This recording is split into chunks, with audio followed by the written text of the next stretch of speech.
All right. Thanks everybody for hopping on today. As tonight we will begin the first night of Hanukkah. I will just share one thought. Arlene, if you want to unmute and tell us where you're zooming in from, we'd love to hear. I'm waiting to see if that'll happen. Okay. One of my favorite questions to talk about on Hanukkah doesn't 100% have to do with the Megillah, although you can always connect, especially Purim and Hanukkah, is why it's called the famous question of the Beit Yosef. The Beit Yosef is Rabbi Yosef Karo, who wrote the Shulchan Aruch, our code of Jewish law. Hi, Tila. Hi, Arlene. Awesome. Helen's coming on. Awesome. And he asks this famous question. If there was a miracle on Hanukkah that the oil lasted for 8 days instead of 1 day, why do we celebrate Hanukkah for 8 days? It It was should be only 7 a days. miracle for Yeah. 7 days. Exactly. It's a very famous question. I even have a book that's called Ner Leme'ah, which offers 100 answers to that question. They're not all completely different. Some of them are different from each other. Anybody have any ideas why we celebrate 8 days and not 7? Any suggestions? Why would we celebrate 8 days if only 7 days were miraculous? It was miraculous that they found the oil. Miraculous that they found the oil. That could be day 1, and then another 7 days of miracle. Excellent answer. Anybody else?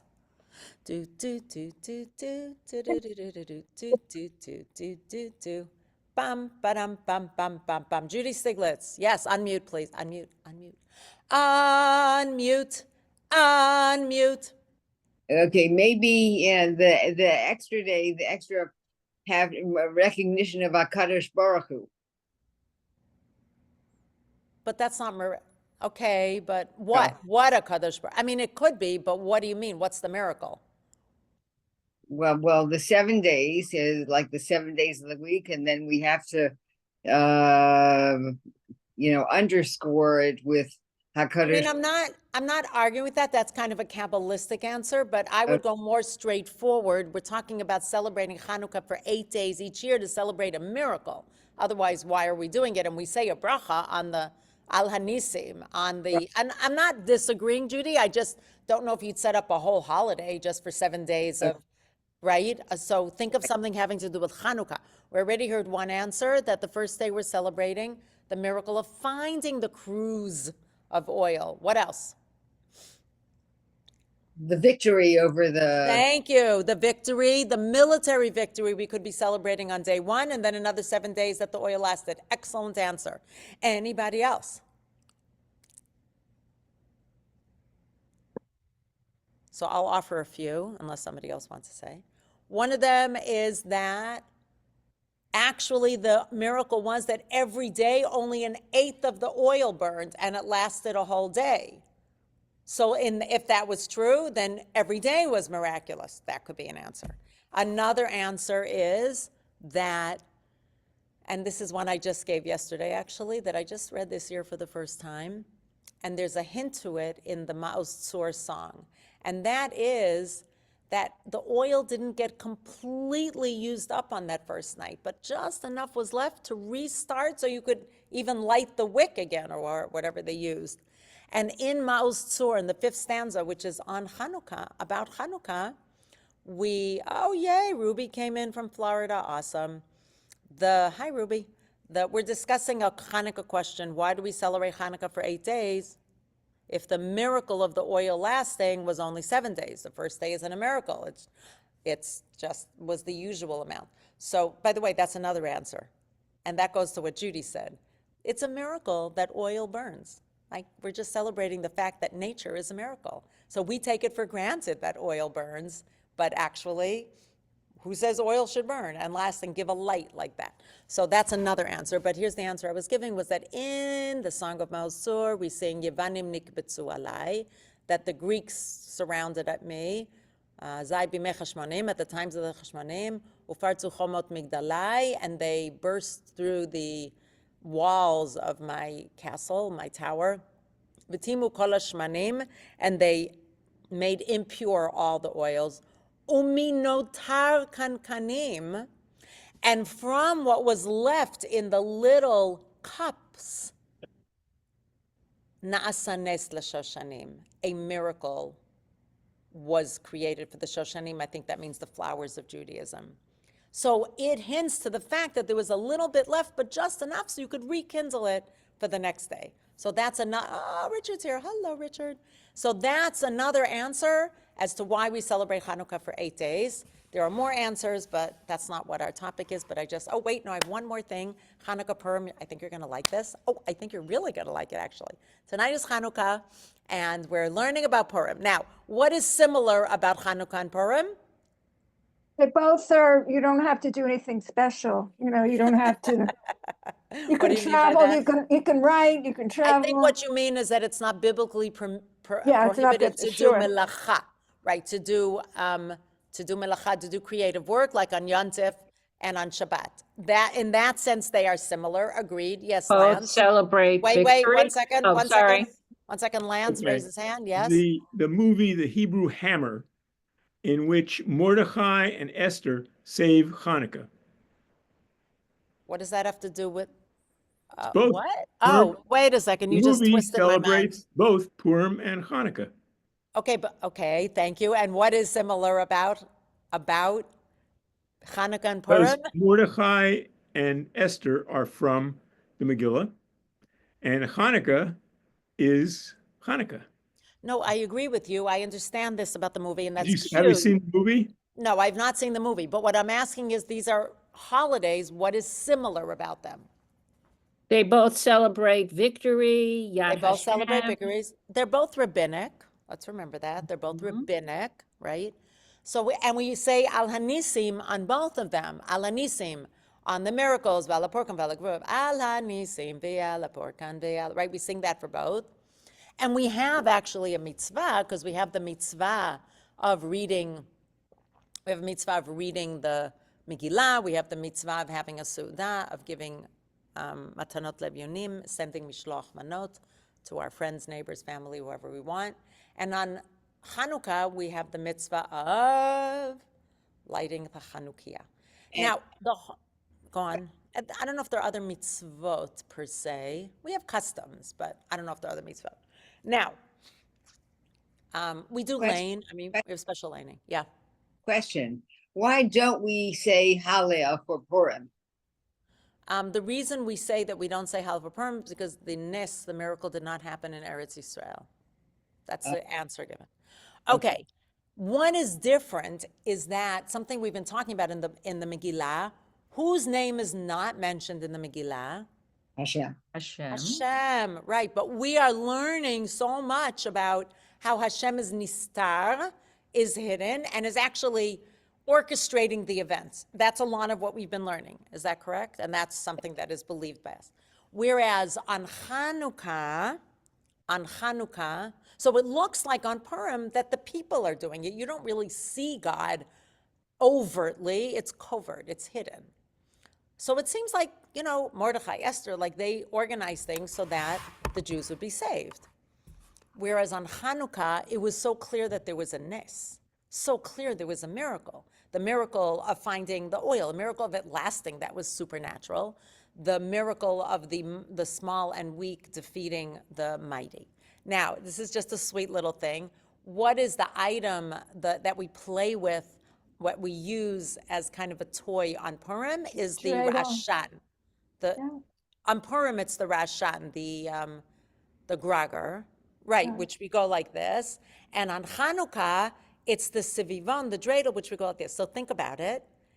Remember Hanukkah, we said that it's overt that God is doing it, and the twisting part is on top for the dreidel.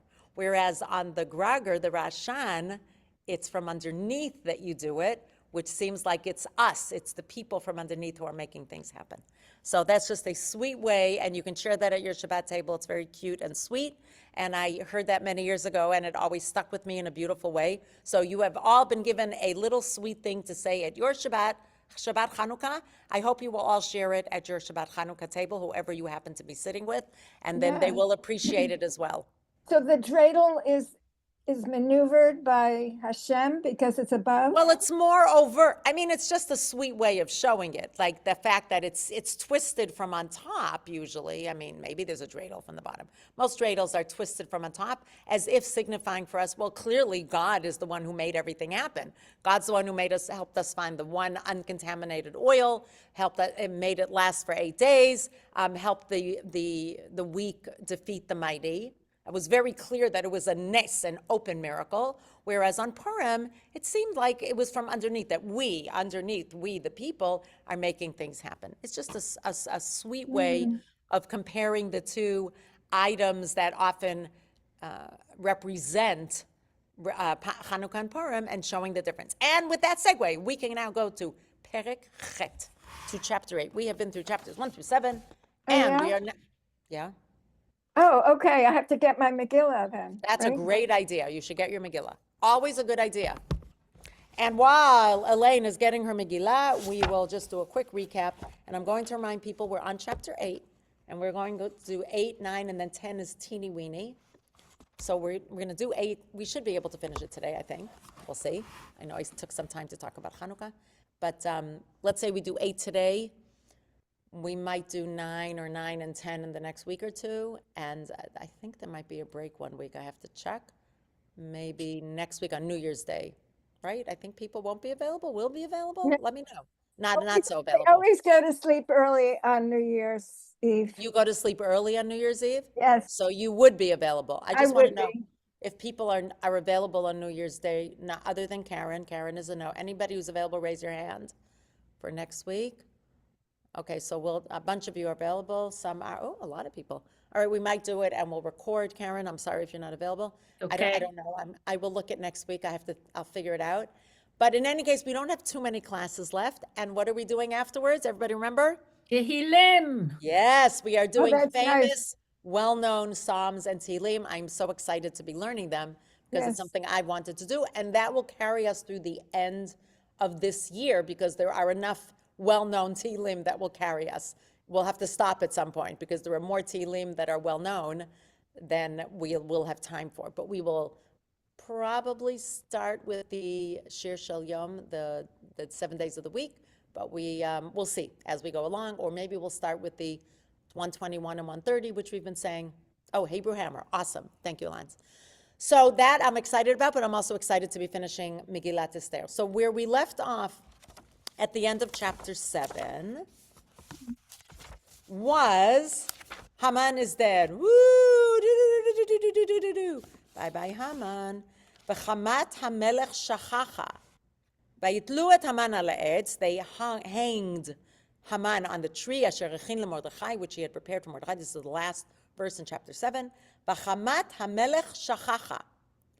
And the anger of the king was forgotten or abated, and we discussed that. I'm not going to go into it again. And the only thing I'll say is that Melech, in this case, could be read as God, because it doesn't have the word Achashverosh in it. And so both Achashverosh's anger abated as well as God. So now what happens? Chapter 8. Here we go. Bayom hahu. What does that mean? On the day that his anger was abated and Right. that Haman was hanged. Right. Bayom hahu means on that day. Thank you, Judy. On that day, look how quickly. Natan HaMelech Achashverosh, King Achashverosh gave Esther HaMalka to Queen Esther at Beit Haman, the house of Haman Sorer HaYudim, who was the adversary of the Jews. And continuing, Mordechai Ba'alifnei HaMelech, Mordechai comes before the king, Ki higida Esther mahula, because Esther told him, meaning the king, what he is to her. So just a few things. First of all, you may remember way back when we started, a year ago, when we started learning about Megillat Esther, I taught you this, but you may have forgotten. What is Tzorer HaYudim? Does anybody remember the Vort? The other way to interpret it? Anybody remember? So Tzorer is from Tsar, So, Or- Saris. Tsaris, Tsara, right? So that's the way we usually understand it, that Haman created Tsaris for us, Tsarot, Tsar. Ish tsar va'oyev. That's what Esther says to Achashverosh when he says, who is that awful person who's doing that to you and your people? He says, a man, a terrible man who's an enemy. Tsar va'oyev.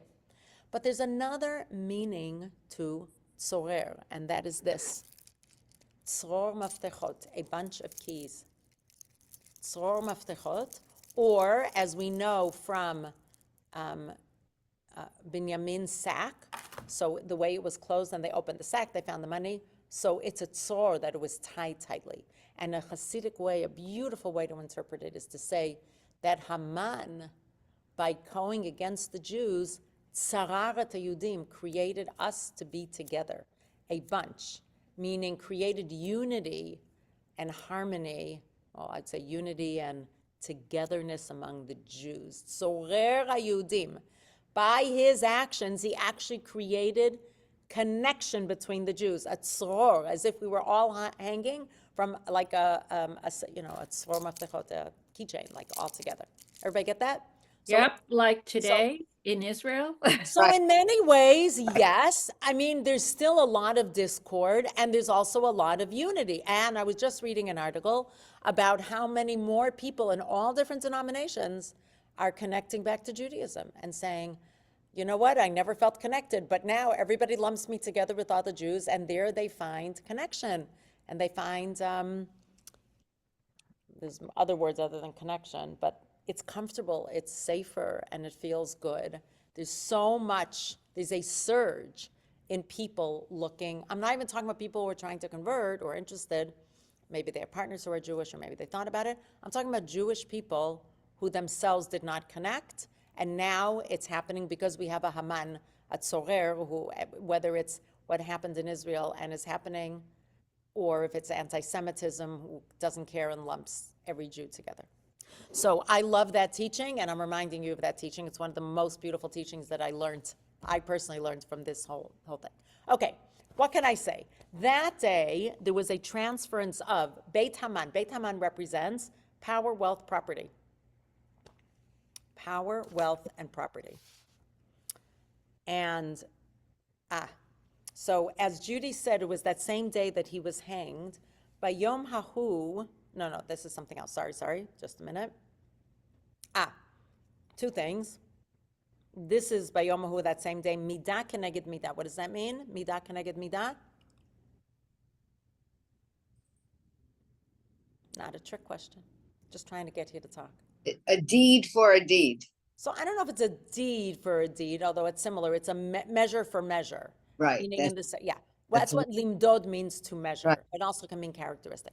So this is the fitting punishment for the crime. How about if we say it that way? So Right. one of them is that Haman wanted to hang Mordechai on the gallows in his courtyard. Now he was hanged in the house belonging to Mordechai and Esther. So that's another midah keneged midah. And if anybody has the whole Megillah, you can go back to chapter 3, verse 13. I'm going to read it to you. This is when Haman created the edict to kill the Jews, and the letters were sent out by the runners to all the king's provinces to destroy, kill, and exterminate all the Jews. Lashmid, laharog, uleabed et kol Yehudim, from young to old, little ones and children. B'yom echad, on one day, which was the 14th of Adar. So the same way that he wanted to kill all the Jews on one day, Purim, the day of 14th of Adar. So this is midah keneged midah. On that same day he was hanged, and everything that belonged to him was given to Esther. And Esther, because Esther told the king who Mordechai was, just a minute. Vayasar bet, I'm looking at verse 2. Vayasar melech et tabato, the king took off his ring, asher he'evir me Haman, which he took from Haman. Remember what? Haman was number 2 in the kingdom. He had the king's signet ring. He could do whatever he wanted. Vayitna, and he gave it to Mordechai. Vatasam Esther et Mordechai el Beit Haman. And Esther appointed Mordechai to be responsible for the house of Haman. The Gra Vilna Gaon, who, by the way, you could do a whole series just on the Gra's interpretation of the Megillat Esther. I have brought much of that here, but I haven't sat and, learned it from A to Z. That might be for another year to learn it, although first I'd want to do the Melech versus Melech Achashverosh. That would be an amazing way to learn it, but we'll get there. So the Gra says that Beit Haman is really much more. Like, I think we think of Beit Haman, the house of Haman, as his house and his grounds. No, it actually represents all the power, all the wealth, now second in power, and Mordechai is Mordechai, I guess, and Esther is very, very, very wealthy. What was it that Esther told the king? What do you think Esther actually told the king about Mordechai? Any thoughts? What did she say? What has the king been asking for all this time? Who she is, where she comes from. And remember, he's the one who gave Mordechai the honor. So I think for the king, for King Ahasuerus, things came together. Now, we have learned that there seems to be anti-Semitism directly from the king. Hard to know. Remember, you could learn it as he's a bumbling fool, doesn't know what's happening, or he's, superbly clever and making things happen, and he was actually in cahoots with Haman. There are so many different ways to learn it. I would say that the most popular is that he was an anti-Semite, and he did not love the Jews, as a lot of people don't, and was very willing to go along with Haman in killing the Jews. However, feels a little harder for him now that he knows that his wife, who he happens to love dearly, and really seems to care about her, and Mordechai, who saved his life, he's like, this, something isn't working for him. So there was a real flip in this moment. You can stop me anytime with questions or thoughts. Okay, verse 3. What happens next? Whose life was spared so far?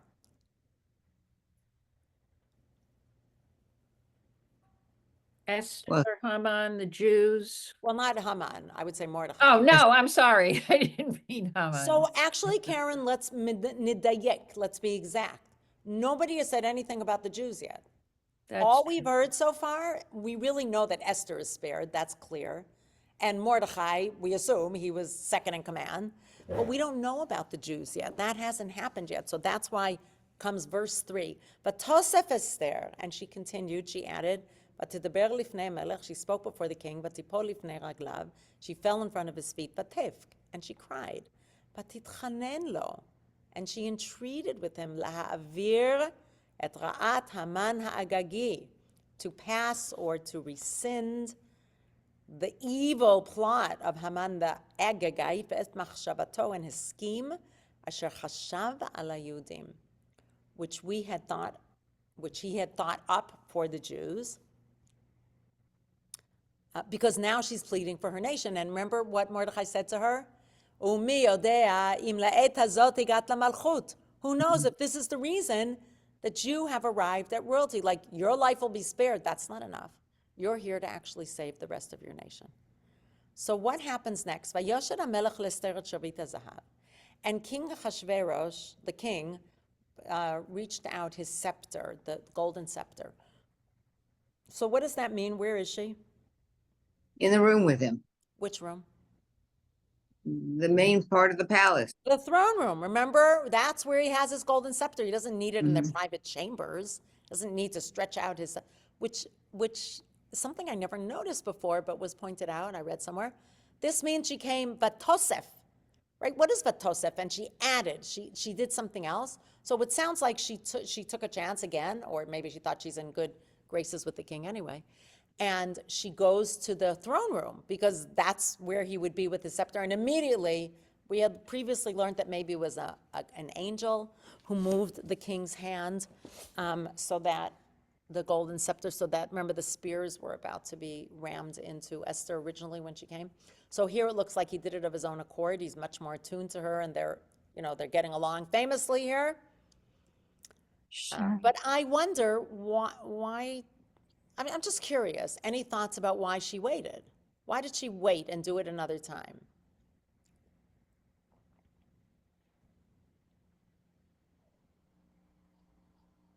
Any thoughts?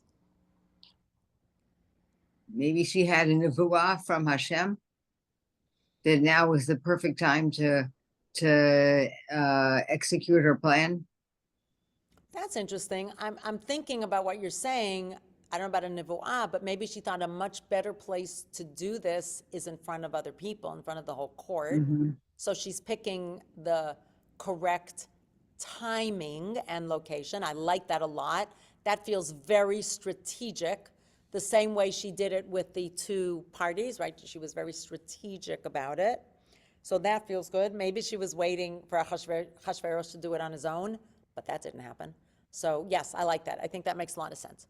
Vatakom Esther, so she stood up. Vatamod lifnei melech. I love that. She stood before the king. To me, that feels like she's very royal. That's what it feels like to me. Just a moment. Okay, verse 5. Vatomer, and she said, Ima melech tov, if it is pleasing to the king, v'matzati chen lefanav, and if I found grace before him, v'chasher hadavar lifnei melech, and this thing seems proper before the king, v'tovani beinav, and I am pleasing in his eyes. There's a lot of fawning going on here. There's a lot of repetition here. I'm not saying it's wrong or right. That might be the way you have to speak to royalty, but she's really being careful about how she speaks. Yikatev, it should be written, lahashiv et asfarim, to rescind the books, the igorot, the part, the igeret is you know what an igeret was called? We might have mentioned this. Remember the airmail letters that you folded up? I wrote many of them to Israel and from Israel, the blue ones, and you lick the sides, right? That was called an igeret. It's kind of like a scroll that you'd open up, right? Except this wasn't rolled. So that's an igeret. I don't know how you say that in English exactly, but. An aerogram. No, thank you. Yes, that one is an aerogram, but I don't think an igeret in the Megillah is called an aerogram. But yes, that was called an aerogram. Thank you very much. I forgot that word. I forgot it. Beautiful. This Machashevet Haman ben Hamdata Hagagi, which was schemed up and thought of by Haman, the son of Hamdata Hagagi. I don't know why she says all those names. What did he write? Asher katav le'abed et haYehudim, to exterminate basically the Jews, asher b'chol medinot hamelech, or in all of the countries of the king, all 127 provinces. This is a major request. If we think that Achashverosh was an anti-Semite, this is taking a chance, but of course she's going to do it anyway. But she's still taking a chance to do this, to ask for it. She's asking him to undo, and even in the Gemara in Baba Batra, it says that kings don't undo what they wrote. That's just not a thing that's done, because that would lessen them, I guess, in people's eyes. So it was not common for that to happen. That's part, and I'm sure she knew that, but she still was trying. And because it's such a big request, she literally goes down on her knees and asks 4 different ways to repeal the decree. Okay, that makes sense to me. Hello, Sai, welcome. Yes, Judy. Okay, another interesting word here. She's bringing kashrut into it. Kasher. Well, yes, except don't forget that kashrut was not used for kosher food at that time. In fact, in the Torah, that's not how kosher food is. Right. No, it's, I think, tamei and tahor. I think a behema or chaya tahora, or tamei. I think that's a kosher or non-kosher animal. That's funny that you said that. But in modern Hebrew, if something is kosher, even in English, that doesn't mean necessarily kosher in the sense of. Are you looking for Yofi Tofi? No. Okay. But that's interesting. But kasher has a broader understanding. Okay. And But what is else? it also related to the word kisharon, a talent that she was I wise? don't know. Mm-hmm. I guess it probably is related in some way. I agree. Okay, and Pasuk Vav, verse 6. And this is sung in the Eicha trop. And look, it says Eichacha. Eichacha uchal v'raiti bara asher yimtzat ami. V'eichacha uchal v'raiti be'ovdan moladeti. So Ami, my nation, Moladeti, my birthplace. Mm-hmm. Ovdan moladeti, my relatives, it says here. Yeah, I guess from nolad, that could be another way of understanding it. So it was an interesting comment that, no, we're doing English. There's an interesting comment that she didn't know. I don't know why she didn't know. Maybe she never saw the edict from Haman. She didn't know if it was Ovdan or Avdan, meaning with an aleph, even though I don't know, I guess it was written in Hebrew also. Avdan means to make them, to exterminate. La'abed means to get rid of them completely. And la'abed with an ayin means to turn them into slaves. So that was just an interesting comment, which we mentioned once. And now she's telling him, like, she came straight out. There's the Jews. That's my nation. Those are the ones.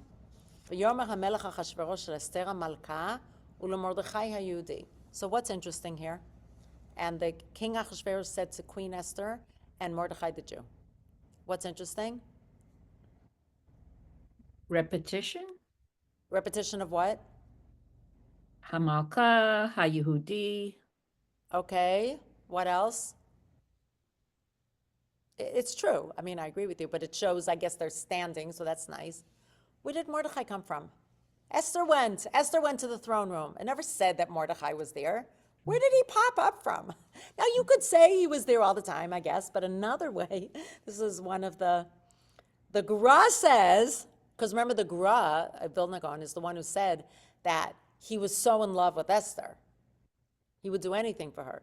He says that Achashverosh saw what was going on, and he was afraid that Esther would break down in tears, and he just couldn't resist. He couldn't, what's the word? He couldn't stand, he couldn't not give in to her tears. Her tears would just break him completely. And he called Mordechai for kind of emotional support.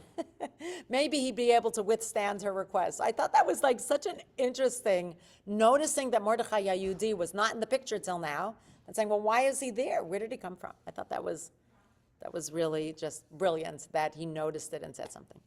And what does he say? Hine Beit Haman natati l'Esther. I gave Beit Haman all the wealth and power to Esther. V'ototo lu ala etz. And they hanged him on a tree. He was hanged on a tree. Ala shalach yado b'Yehudim. Because he had stretched out his hand against the Jews. So here's an interesting thing. Hold this idea that he says he was hanged. I want you to think about it. Why is he saying this now? Vatem, verse 8, kitvu ala Yudim. So now you can write, because, right, you have the signet ring. Katov benechem, whatever you wish. B'shem HaMelech, in the name of the king. B'chitmu, and seal it. B'tabat HaMelech, with the ring of the signet ring of the king. Kiktav v'shenichtav b'shem HaMelech. Because something that was written in the name of the king, v'nachtom b'tabat HaMelech, was already sealed with the ring of the king. And lashiv, you can't repeal it. That sounds like Yom Kippur, and they say that Purim is like Yom Kippurim, like Purim, because here we have like in the Elah, Chatima. Nice. Well done. Nice. B'tabat HaMelech, and here we're noticing that if something is sealed in the king, meaning God, let's say, without the word Achashverosh. Very nice. Nice point, Judy. I like that. I don't have more to say about it, but I think that's nice. So Achashverosh explains to Esther and Mordechai, I cannot go back on my word. But if you look politically, see what happened. You have Haman's home, his wealth, his power. Everyone knows that you, Esther, and Mordechai are Jews. So everyone knows that the Jews have found favor in my eyes, meaning Achashverosh. And now it's going to be a lot harder for them to rise up against the Jews and try to kill everybody. Take my signet ring, write whatever you want for the Jews to defend themselves. He gave Mordechai the authority not to rescind, but to challenge the first decree. Because in the first decree, it was not clear that the Jews could defend themselves, which sounds so odd. So either you get killed or you get killed because you're defending yourself. But that's what it sounds like it was. Okay, everybody with me? Now the question will still be, why, one second, I'm looking inside. Why does it say, Votota lu ala etz? Achashverosh, wait, one second.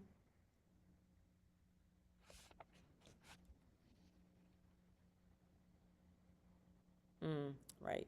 Okay, but that's not what I was looking for. I was looking for, Achashverosh was concerned about his, why did he preface his permission to send favorable letters annulling the decree with the fact that Haman had been hanged on the gallows?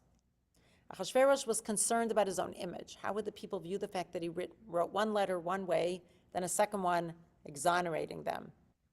So it turns out the Gemara, what's so interesting is that the Gemara in Ta'anit is a fast day, and that has to do with the fast of Esther. That's where they bounce off some of these. says there's a rule among many ancient governments that when a decree was issued and one of the high officers would die, the decree would be nullified. So that's interesting. That reminds me a little bit of Biden pardoning so many people on death row, right? It's something about a switch of power that allows something to change. So I'm not saying for or against. That is not the purpose of why I mentioned it. I mentioned it as something similar having to do with death. So it's interesting. So because Haman died or was killed, therefore he told Mordechai and Esther, now that he has been hanged on the gallows, the entire populace will know that the decree which was issued is no longer valid. I don't have to rescind it. Hence, you have a green light to send a new letter with the royal signet ring regarding the Jews, and no one will question my integrity or state of mind. So that's what, so the next few psukim, what I'll have to say about it is all about that idea. How is it that people are going to view the fact that he seems to be going against what he said for 1 second? What kind of a king is this? He's not being very stalwart. He's not sticking to his guns. He's changing his mind, going with the flow. Even though you might say that when somebody sees the light, people should respect that, but I don't think that's the way it worked then. Okay. Okay, so that was 8, moving to 9, moving to verse 9. Okay. Okay, this is beautiful. I love this. I read something about this that I want to share with you. Oh wait, no, I have something else to say first. So the king scribes, sofer is an author or a scribe, like a sofer stam is the one who writes the Sefer Torah. But at that time, what was that time? By the way, okay, when did the whole thing happen with the party? Anybody remember? Or is it just after the party?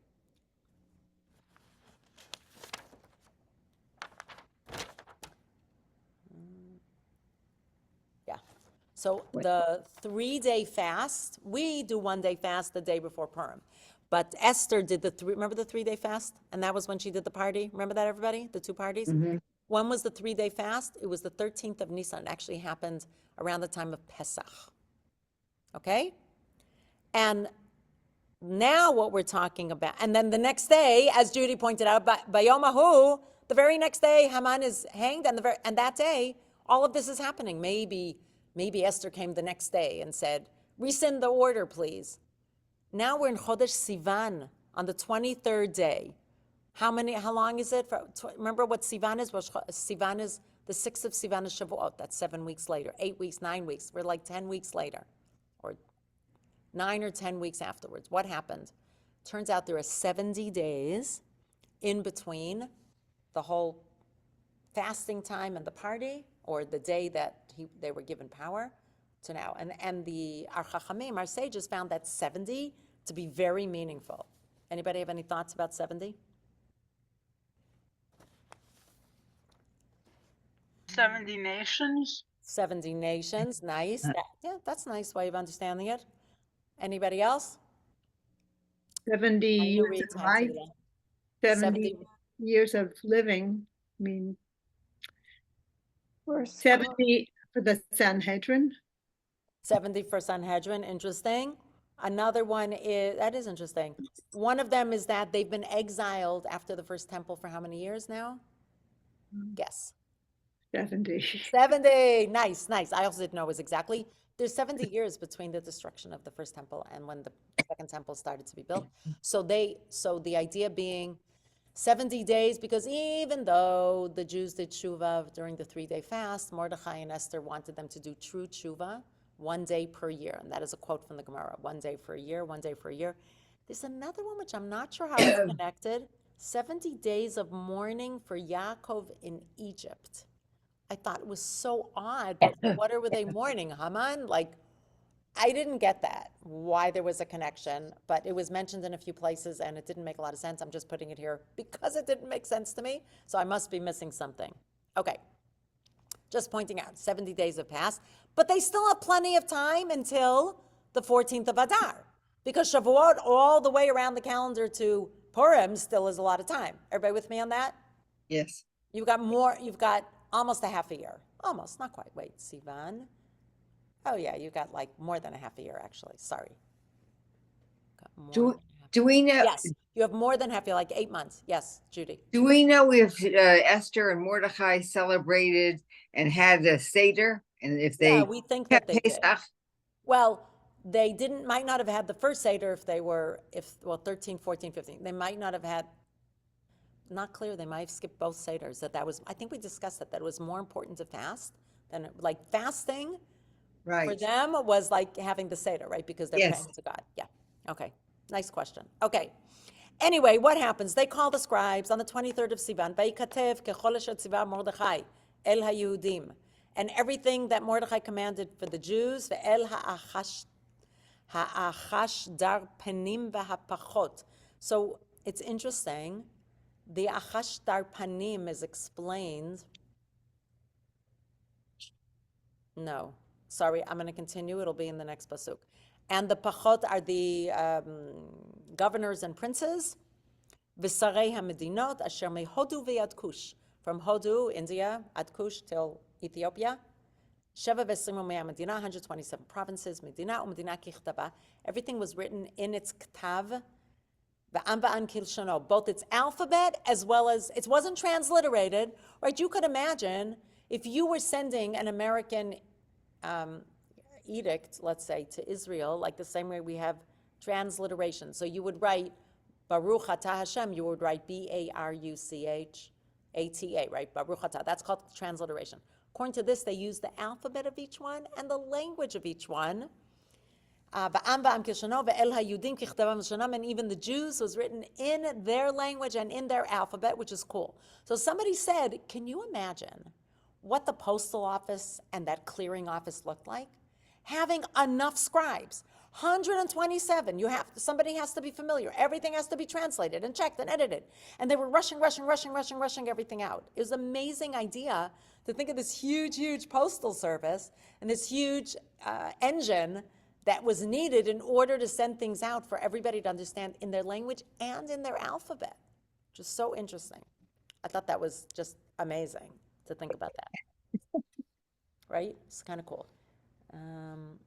I thought of something, though, that the Jews didn't try to assimilate to the language of whatever Ahasuerus used. Remember what we said in Mitzrayim, that they had only reached the 49th level of Tuma, uncleanliness, even though they had mostly assimilated. And the reason they didn't reach the 50th level is because they didn't change their names, their language, and their dress. Now here they might have changed their dress.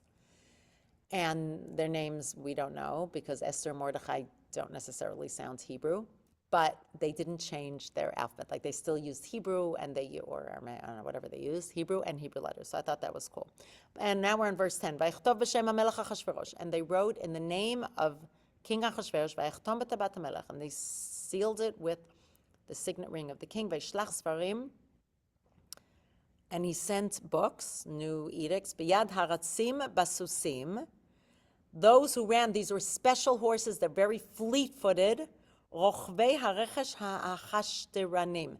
The achashteranim, according to one explanation, are special camels, who, by the way, run very fast, it turns out, that were specifically for this use, for this purpose, and they picked very fast ones, which I thought was super cool. B'nei haramachim, here it writes swift mules. It could have been camels or mules. Bred of mares, I don't know, very specifically bred for this purpose. And what did it allow? The king gave, again, the king maybe is God here, Hamelech layudim, to the Jews who are in every city, likahel v'lamod al nafsham, to gather and to defend themselves.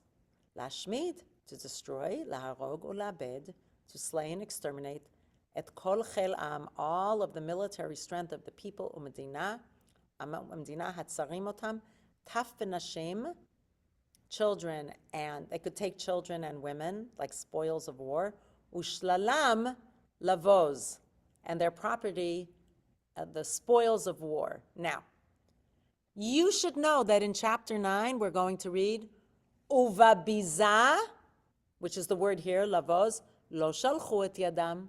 They did not take any spoils of war. They were not interested in spoils of war. And it specifically says, in fact, chapter 9 is a very kind of boring chapter. And there's one man who I heard read it who was amazing laner. He also read the part of Haman a few times in a nasty voice, which was cool.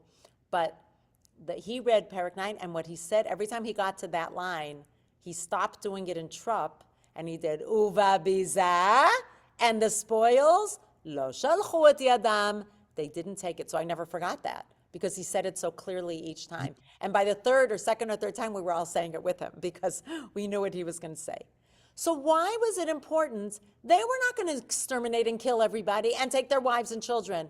Why did Mordechai write this so specifically in this violent language? Any thoughts? So that they wouldn't attack the Jews, so they would be so afraid to. Okay, so that it would seem very scary. Very good. I like that. Perfect. What else?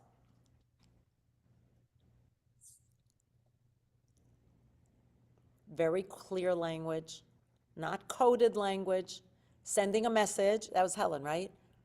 Who said that? Yes. Yes. And it had to be as strong as the previous one. Otherwise, it wouldn't rescind it. So Mordechai had to use this language in order to create face, right? To save face and to create a facade of sort of, or I don't know if it's a facade exactly, but it's like making yourself bigger, than you actually are, in order, as Helen was saying, either they wouldn't fight or go to battle, or at least they would be afraid of the Jews. Okay, let's continue.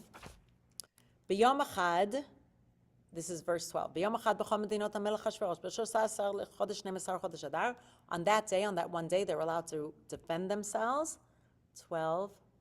Patshegen aktav linaten, so the copy of the writ, linaten dat b'chol medina medina, in every province, galui l'chol amim, very clear and open and revealed, v'liyot hayudim atidim layom hazeh linakem me'ovehem, that the Jews can be ready on that day to avenge themselves against their enemies. And remember, they have 8 months to get ready now. Haratzim, those who ran, the runners, rochvei harechesh hashteranim, remember what we said? Those are special, you can imagine like jockeys, right? They're going on very fast horses, very fast mules, very fast camels that were specifically bred for this purpose. Yatza'u, they went out, mevohalim utchufim. So originally it just said dechufim, urgent. The chuf means urgent, quickly. Litchof means to push, like they were pushed out. But here it says mevohalim utchufim. So mevohal means, behala means quickly. It can also mean scared, afraid. So it's interesting. Maybe it means that they were afraid. Like this really made an impression on them. And this was given out in the capital Shushan. Okay, everybody with me still? Verse 14, special writers, word spread, there was a count of Jews. Not that there were, okay. Verse 15, Umordechai yatsa milifnei hamelech, belevush machut. And Mordechai was paraded, basically, before the king in royal garments, tchelet. So here's something interesting. People familiar with this term royal blue? Yes. So tchelet we think of as the color of the tzitzit blue. Now there was time, maybe today it's not like that, people were not allowed to wear royal blue. That's why it's called royal blue. And this tchelet is the special color that only kings can wear. And Mordechai was given it as well. Ateret zahav gdola, royal apparel of blue and white with a great crown of gold. And tachrich butz v'argaman, a cloak of fine linen and purple. Ba'ir Shushan salah v'samecha. And the city of Shushan was glad and joyful. Why would you have a parade when you're 8 months away from the battle?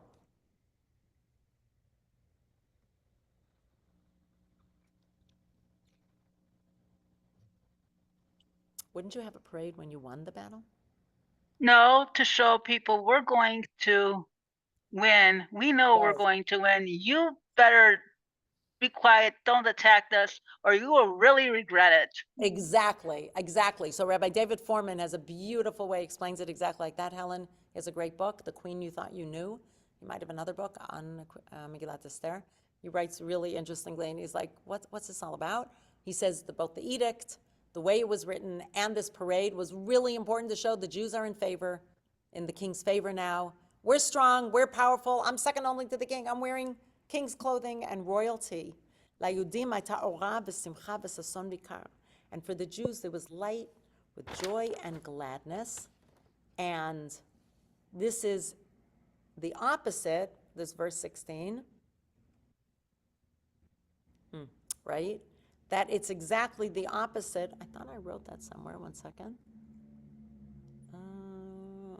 Okay, oh, it's a reversal, chapter 4, verse 3. I'm going to read it to you.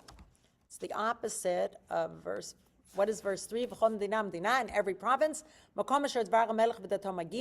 anywhere that the edict got to, Evel gadol Yehudim. There was great mourning for the Jews, vitzom, and fasting, uvechi, and weeping, umisped, and wailing, sak va'efer, and sackcloth and ashes. So what is here? Layudim hayta ora v'simcha v'sason vikar, light with joy and gladness and honor. It's combating that.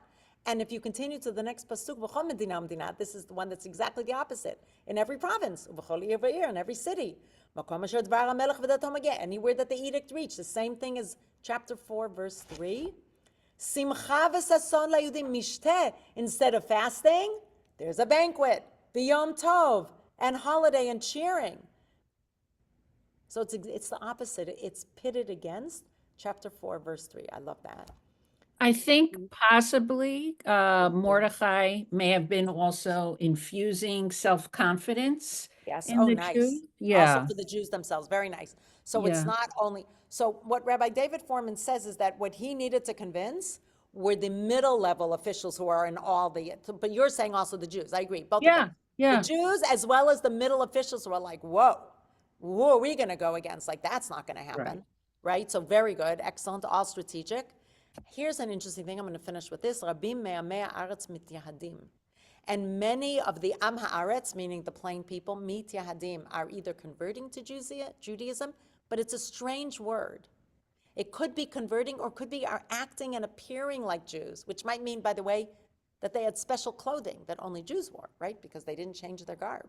Ki nafal pachad haYehudim alehem, because the fear of the Jews, meaning fear of Jews who had this God and they feared the God of the Jews. So the mityahadim, so first of all, there's some teaching that they didn't allow so many people to convert because they were just converting out of fear.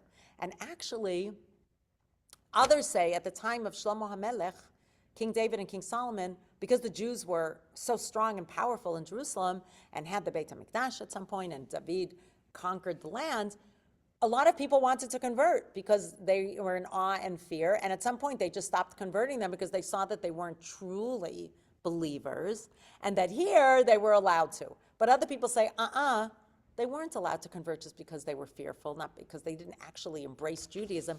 But mitzahadim, they want to act like Jews. Why? Because the Jews were in favor. And here's what I'm going to finish with. That, some say, is one of the sources for the reason that we masquerade. Because mityahadim means they dressed up like Jews. So we also dress up like something else. That was the first time I ever heard that would be a source for the costumes that we wear.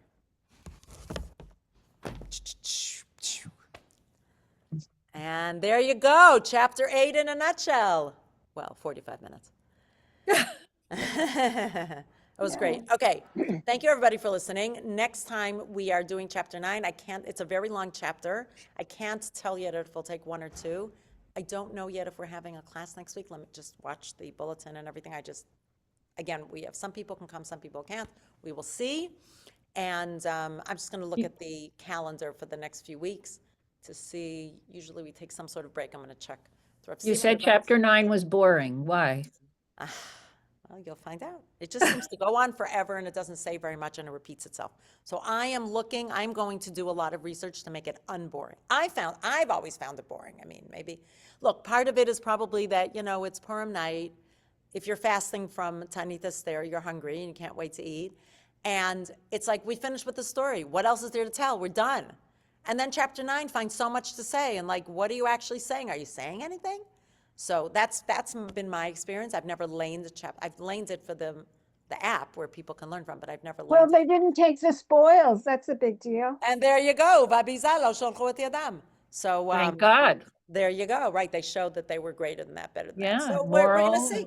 Yeah. Well, I'm going to spend the time, I research and prepare before the class. I do it chapter by Wonderful. chapter.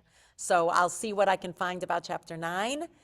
And I'm excited to, we're bringing us to the end of the Megillah. I wouldn't want to stop it in the middle, and bring us right to the middle of the year where we'll start Tehillim. Thank you, everybody, whether you come in person or on Zoom. You are so welcome to come. We love Thank it when you. come. Asher Kochek, thank you. Thank Yes, you. could you find Bye. out, Hanukkah Sameach. Hanukkah Hanukkah Sameach. Sameach. could you find out other reasons that we dress up besides this last No, paragraph? but guess what, Elaine? You're going to look that up. Oh, That's the way it works in this class. And You ask, you get to look it up and share with us, and I'd be delighted to hear. one other point. I mean, there are other reasons which I know, but I'm going to let you look it up. Yes, Judy.